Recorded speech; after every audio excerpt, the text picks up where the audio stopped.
Parfait. Bonjour à tous. Bienvenue à cette conférence de presse de la ministre Anand pour faire une mise à jour sur les évacuations au Soudan. Alors, il y aura une adresse de Mme Anand pour commencer, Mme la ministre. Les gens aussi qui sont sur la ligne et qui pourront répondre à vos questions un petit peu plus tard, nous avons le chef d'état-major de la Défense, General Wayne Eyre, et également Sébastien Beaulieu d'Affaires mondiales Canada. Vous pourrez lever votre main virtuelle si vous avez une question à poser un petit peu plus tard, mais d'abord, on écoute Madame la ministre, c'est à vous. Good morning, everyone. Bonjour. I'm here again to provide an update on Canada's efforts to evacuate citizens and other affected persons from Sudan.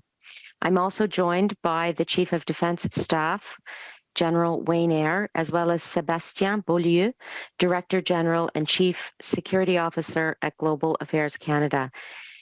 Le Canada poursuit ses efforts pour aider les citoyens canadiens, les autres personnes éligibles et les ressortissants étrangers à quitter le Soudan, où la situation en matière de sécurité continue de se détériorer et des murs volatiles, dangereuses et imprévisibles. Jusqu'à présent, 6 vols d'évacuation canadiens ont eu lieu, dont 2 hier.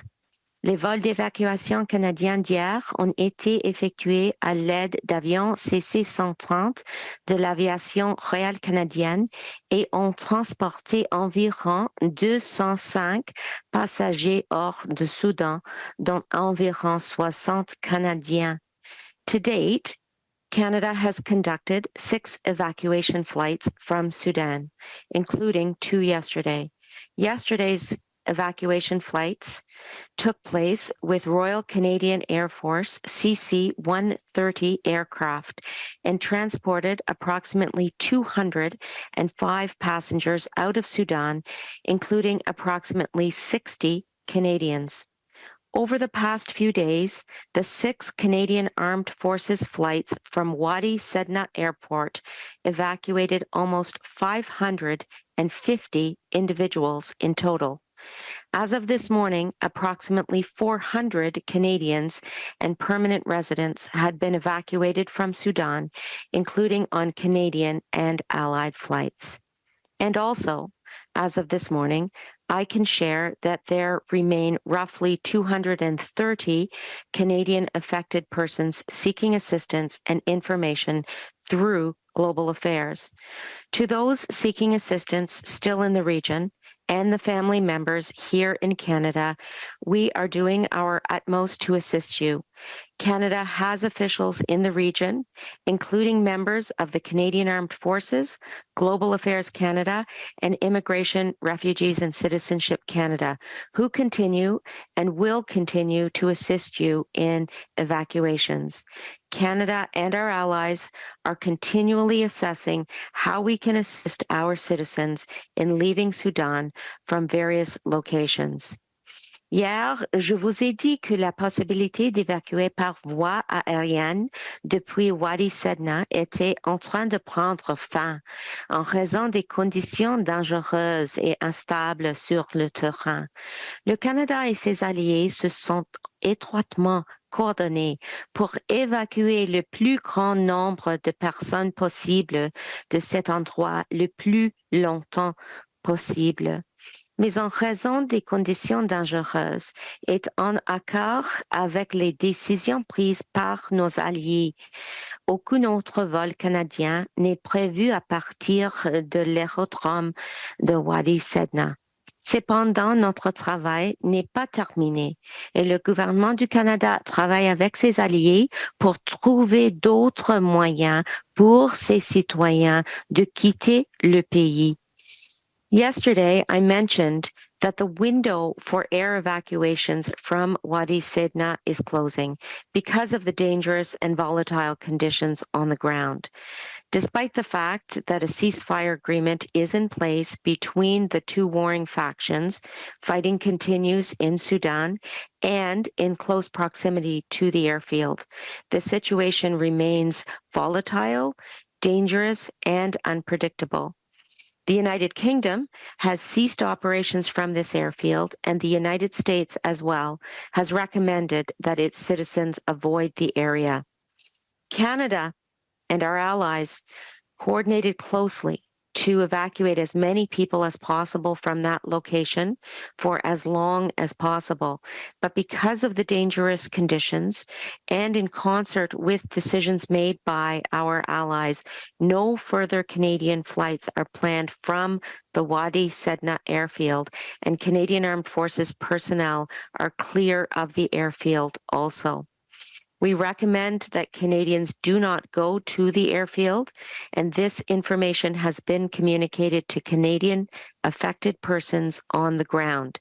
However, our work is not done, and the Government of Canada is providing consular assistances through Global Affairs Canada and working with allies to find possible ways for those who wish to depart Sudan.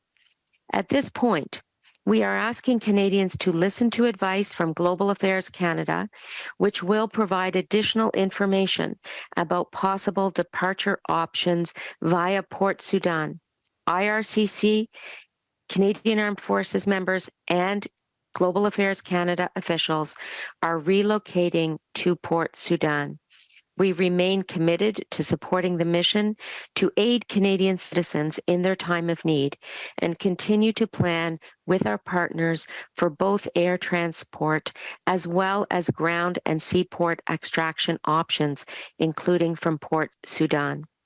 HMCS Montreal and MV Asterix remain in close vicinity to the Port of Sudan and are prepared for direct support to the operation and will remain on station in the short term as we work with our allies to develop planning for Port Sudan evacuations.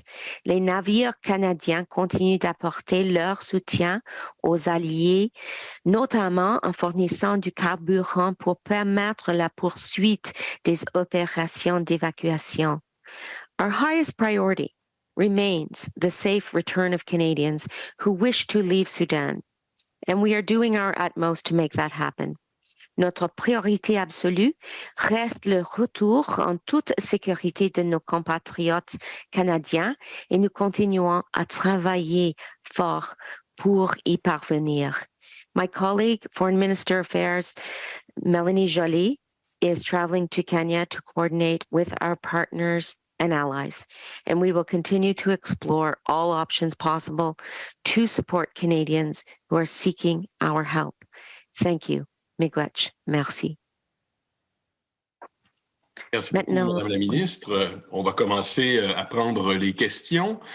If you have a question, please raise your hand virtually. We will start with Mackenzie Gray. Mackenzie, the floor is yours.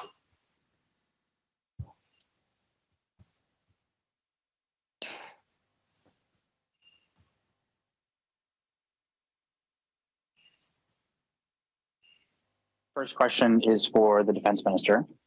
Minister, we've stopped flights coming out of Sudan, but it doesn't sound like there is a plan in place right now for people who are on the ground to be able to get out. So what is the plan to get Canadians who are still there out? Land, water, what's the play right now? So Global Affairs Canada has been in touch with Canadians and has recommended various possibilities, one of which has been joining the multinational convoy that the United States is leading from Khartoum to Port Sudan. And from a Canadian Armed Forces perspective, what we are doing is supporting global affairs. We will maintain our CC-130s in the region. We will also maintain our naval assets in the Port Sudan area and make sure that we are doing whatever is necessary to support the departure options that are being put forward by Global Affairs Canada, at which time I will turn to Sébastien Beaulieu if he has anything to add here. Merci beaucoup, Madame la Ministre. Thank you, Madam Minister. we're providing. The minister underscored how our work is not over, although we have put an end to the flights out of Wadi Sedna. The consular support to Canadians continues. We continue to be engaged with Canadians overnight. The past few hours have seen us engage with partners around the globe to look at options. There are land options, but again, the situation is volatile and it's unpredictable and it's dangerous. Proceeding by road may not always be the best option. We're also recommending, if the situation warrants, that people shelter in place. It's a decision that everybody needs to take on their own initiative, based on their own circumstances, their ability to travel, their mobility, and their assessment of the risks. Evacuation by road from Khartoum is a 30-hour journey with many risks along the way, and not everyone is able to do that. We have conducted flights out of Wadi Sedna as long as possible. That window has closed, but we continue to work with our partners, first and foremost the CAF, but our international partners as well, to look at those options and those alternatives to support Canadians. That includes options out of Port Sudan, and without getting into details, we are providing guidance to Canadians who are reaching out to us for assistance and finding pathways. Merci. You've mentioned that there are naval assets in the Port of Sudan. I guess for the minister and for General Wayne Eyre too, is Canada, do we have the capabilities there to evacuate people on our specific naval assets and bring them likely to Saudi Arabia? I'll ask General Eyre if he'd like to respond to that question. Thank you. No, thanks for the question. We've got to realize in Port Sudan, it is still a permissive environment. So there's a number of options that we can look at out by sea, including our ships or commercial, and the airfield as well is operational, and flights are going in and out. And so there's a number of options for Canadians to leave from Port Sudan.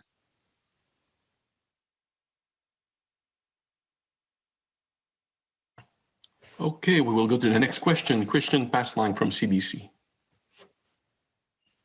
Hi there. I'm wondering how many, if there were Canadians still on the ground at the Wadi Sedna airport when Canada made the decision to halt operations, and if so, how many? Chief Defense.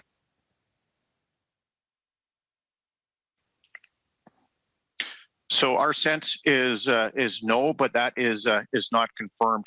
Understanding that it was a pretty volatile situation, and to get out the 200 plus last night, I think we need to be very, very proud of that.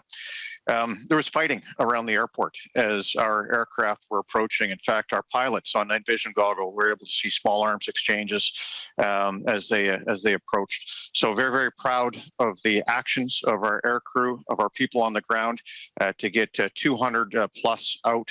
But I don't have a firm answer for you on your specific question. Thanks. And Minister, we learned today that your colleague, Minister Jolie, is in Kenya to coordinate the situation. Can you just give us a sense, or perhaps the GAC official can give us a sense about what she's hoping to accomplish there? Sure thing. One of the most important aspects of her work is going to meet with those who have already been evacuated from a very difficult and trying situation. She's also going to meet with diplomatic staff, including those who have left the region, but also those who are more familiar with the intense fighting and history that has been occurring. Kenya has played a key leadership role in the region in striving for peace and addressing humanitarian needs in the region, and has been very much relied upon in terms of a leader towards a peaceful solution. She is also planning to meet with humanitarian groups in the region, and she will offer Canada's support as a leader in these situations. striving for peace, striving for stability, and supporting democracy. Thank you. We will continue with Judy Trin from CTV. Hi there. This question is for General Eyre. We know that in previous conversations, the minister had said that special operations soldiers were in the region.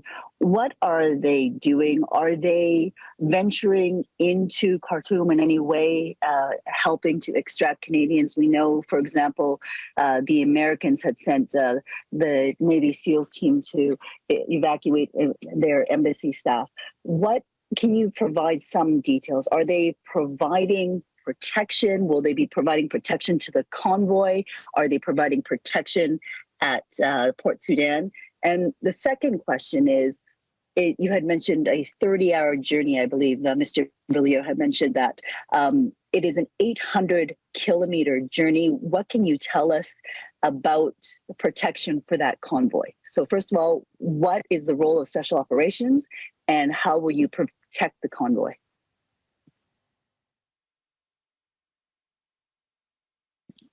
So with respect to our special operations forces, we don't normally get into a lot of operational detail with respect to their activities.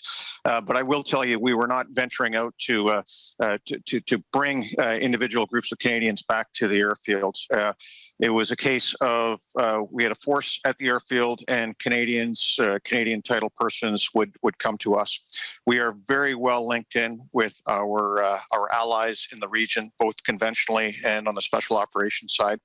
And so that's where we stand with that force. Conventionally as well, we are very linked in at all levels, including right from the Pentagon, U.S. AFRICOM, and with our other allies in the region as well. Very close coordination as we work on extracting each other's citizens out of the region. I think it's also important to note that we pulled out 140 plus U.S. citizens as part of our evacuation efforts. To go to the question on the convoy. So the U.S. has organized a series of multinational convoys from Khartoum to Port Sudan. I talked to my U.S. counterpart about this a couple of days ago. Seats are open for Canadians. GAC has reached out to Canadian entitled persons to offer them seats. That convoy has been contracted and organized by the U.S. So far, they've had 2 successful iterations, and another several are planned over the coming days. And I'm sure GAC can talk to their efforts to give details to Canadians awaiting information. Thank you. Happy to provide a bit more details in terms of assistance. We're in touch regularly, either through proactive calls overnight through our call center, or receiving calls also from Canadians looking for options if they decide to not shelter in place and to venture on the road towards Port Sudan and other borders. Thank you. And we will continue to assess those options as they evolve, as the conditions allow, and that support is a 24/7 support. We have a hotline to support those calls and that engagement with Canadians in need of help. Merci. You have a follow-up, Judy? General Eyre had mentioned 140 Americans were extracted. I'd like to get a sense. I was reading also Philip Lupul's tweets this morning, Canada's ambassador to Sudan, in which he mentioned that Canadians were also evacuated with the help of American forces earlier on. Can you provide any more details about, about the danger, like other than volatility, in terms of what embassy staff have mentioned in the early days of getting out?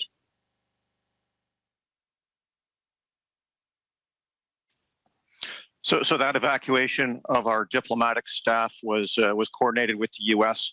And again, I had numerous conversations with my U.S. counterpart about that to make sure that we were well lashed up for that.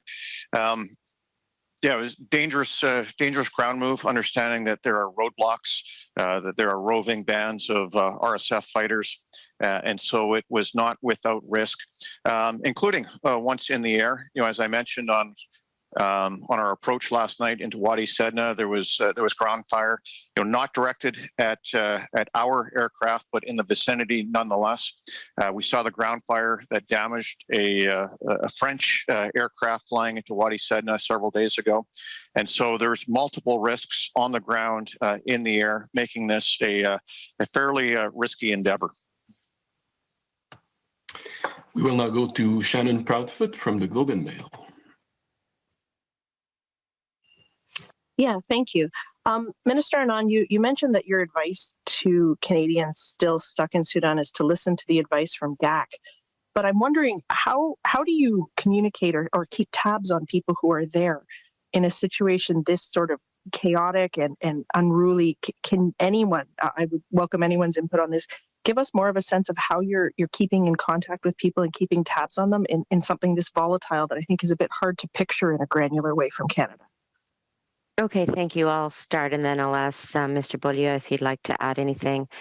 Well, first and foremost, the advice that Global Affairs Canada is offering to Canadian citizens is continuing and continual. And so it is iterative and occurs on an ongoing basis. The situation on the ground, as we are all aware, continues to evolve, but especially in Khartoum, the fighting has been very intense and elevated.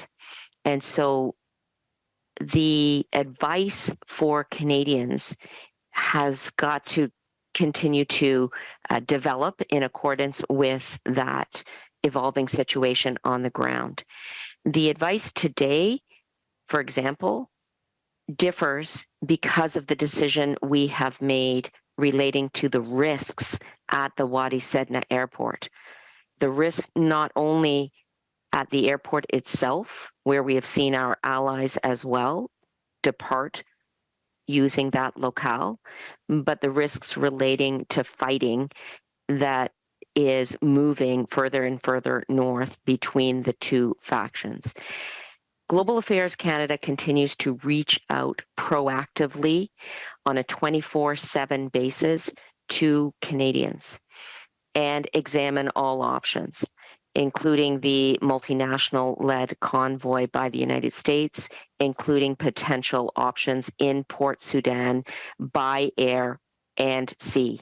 And on that note, I will ask Mr. Beaulieu if he'd like to add anything. Thank you, Minister.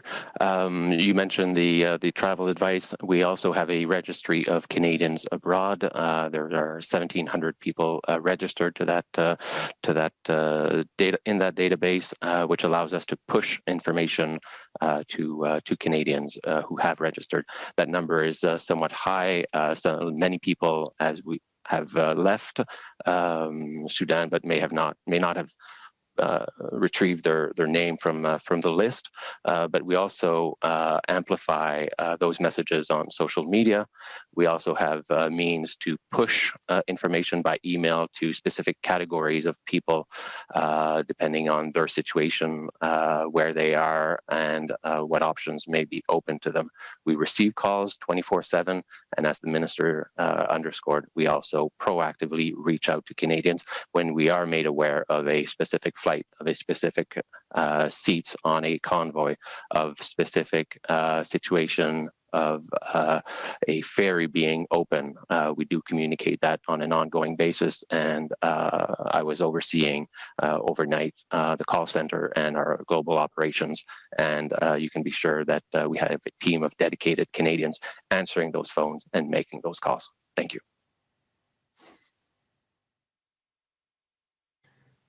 Any follow-up, Shannon? Yeah, my follow-up question, a sort of broader lens one. What did you learn from the evacuation attempt in Afghanistan that's informing this effort this year? Well, I'll begin and then I'll ask General Eyre if he'd like to continue, given he has served in the region and now serves as our CDS.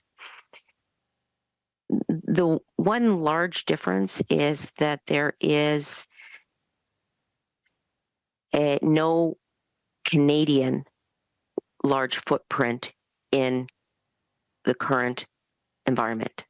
So we went in and evacuated Canadians as well as 550 individuals overall from Sudan via 6 flights, with having no footprint on the ground and no experience and people in that country in Sudan other than the diplomatic corps. No CAF personnel, for example, no CAF footprint in Sudan. That is quite different from the situation in Afghanistan, where we did have an operation, which General Eyre will speak to, and we did have links with the country. And so I'll ask now General Eyre if you'd like to continue with the response. So there are some similarities in terms of it being a contested environment and us having to project capabilities from the other side of the world into that contested environment, into a non-permissive environment to extract Canadians. What worked really well in Afghanistan for us and has worked really well here is the cooperation, the coordination with allies. With us pulling out citizens from other countries, with other countries pulling out our citizens, it's very much a team effort. And that speaks to the competitive advantage we have as a country of being a group of like-minded partners, friends, allies, who work together in crises like this. We don't have a lot of forces in that region. And so as we scaled up our own force from Canada, able to leverage what our allies have. So the French, for example, with their sizable force in Djibouti, the UK with their sizable force in Cyprus and in the sovereign base area in Akrotiri, our own basing rights or agreements in Jordan to help us flow forces in there. So the web of friends and partners that we have, invaluable in a case like this. Thank you very much. We still have, sorry. If I could just add a couple of points, because these don't always come out in the responses to question, and that is the point about our allied link up and the importance of our allied efforts in this current situation in Sudan. So, for example, we received just in the last 48 hours a letter from France thanking us for assisting their assets with refueling from our naval assets. We have lifted approximately 140 Americans out on our flights. And that's the type of coordination that we are witnessing on the ground in this instance, but was also in place in Afghanistan. And it's important to remember, as General mentioned, that at all times our teams are in communication with our allies on the ground in terms of the risk assessment, in terms of the types and means of evacuation, in terms of placing citizens from other countries on Canadian planes. And that is the type of collaboration that we will continue to see, I'm sure, but has certainly been foundational in this effort in Sudan and was present in Afghanistan also. Thank you. Thank you. We still have a few minutes for questions. If you haven't had the chance to ask a question yet, you can raise your hand and do it now. If you already asked a question, maybe I can offer a one question round for people who already asked a question. I see that, Shannon, you raised your hand, so go ahead for your extra question. Thank you for the bonus round. I wondered, what is the advice, or maybe it's more of a sort of human message to people in Canada who are very, very worried now that we have a couple hundred Canadians we know are still stuck? What is the message to them, or what is the practical advice as well?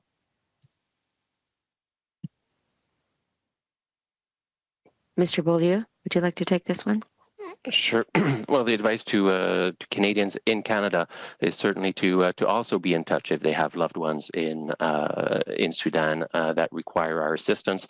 Sometimes we do communicate directly with Canadians in Sudan, but sometimes we also work through the families and close relatives to be able to gather the information on those clients seeking our help. So please do reach out to us, and we will pick up that phone and act on that information in real time, working with our partners, not only the Canadian Armed Forces and IRCC and CBSA, but also our partners around the world.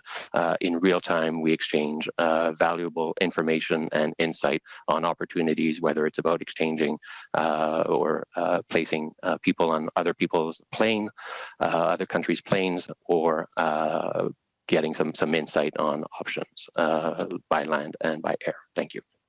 And I'll just add as well, if I could, that as of today, we can be ensured that Sudanese nationals in Canada can apply to extend their stay or change their status as a visitor, student, or worker free of charge.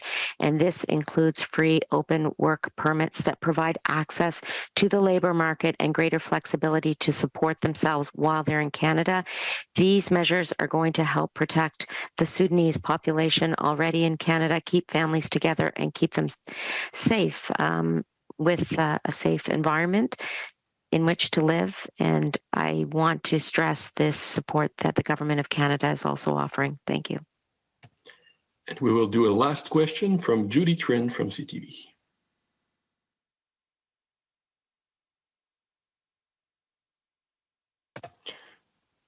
Judy, the floor is yours if you want it.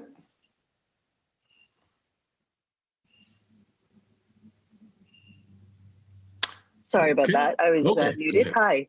I'm wondering if after the evacuations are done, if Canadian forces will remain in the region, perhaps in some type of humanitarian assistance, whether it is airlifting aid into the region. There is concern amongst the diaspora here that, you know, once we get our Canadians out, that we forget about the people of Sudan and the fact that there are these great needs right now. Is that in discussion, remaining in the area to assist in aid assistance, whether it's food, water, or whatsoever in the next little while, should this civil unrest continue?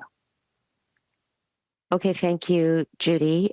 First of all, we're always monitoring how we can be helpful, and we're going to keep Canadians apprised of our potential future decisions. In fact, Melanie Joly, the Foreign Affairs Minister, is in Kenya right now to discuss not only the future of Sudan, but what more Canada can do as a country and as a country that cares deeply about humanitarian issues and human rights.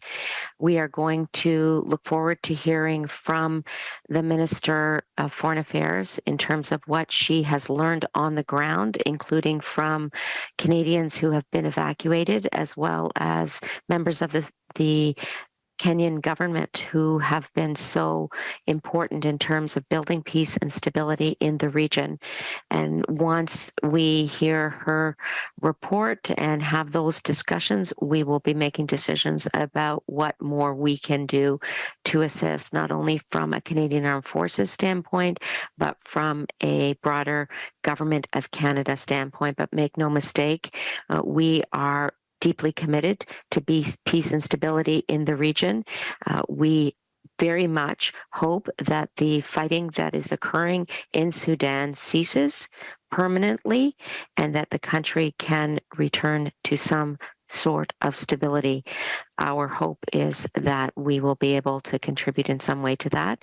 But first and foremost, we are concerned about the safety and security of Canadian citizens, as well as citizens from other countries. That's why we have been able to airlift over 550 individuals on 6 flights from the Canadian Armed Forces, and will continue to be present as long as we can be useful in the region. Thank you.